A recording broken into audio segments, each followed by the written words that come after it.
তুই ডাকছে আকাশ যদি একটু তাকা।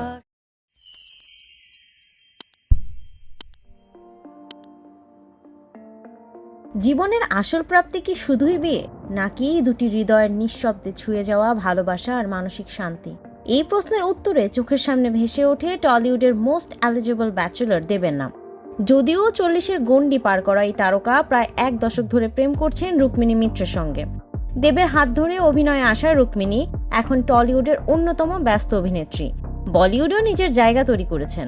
নিজেদের সম্পর্ক শুরুর দিন থেকে গোপন রাখেননি, তবে ব্যক্তিগত জীবনকে ব্যক্তিগতই রাখতে ভালোবাসেন।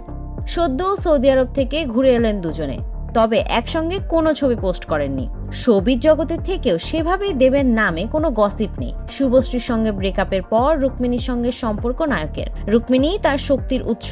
প্রকাশ্যে প্রেমিকার প্রশংসায় কার্পণ্য করেন না দেব। দুজনের এই সহজ সম্পর্কের পেছনের রহস্যটা কি? রুক্মিণী এক সাক্ষাৎকারে জানিয়েছিলেন, সম্পর্কে এমন কোনো সমস্যা আসে না যা সময়ের সঙ্গে ঠিক হয় না। আর কোনো মানুষ এতটাও ব্যস্ত হতে পারে না যে তিনি অন্য মানুষকে সময় দিতে পারছেন না।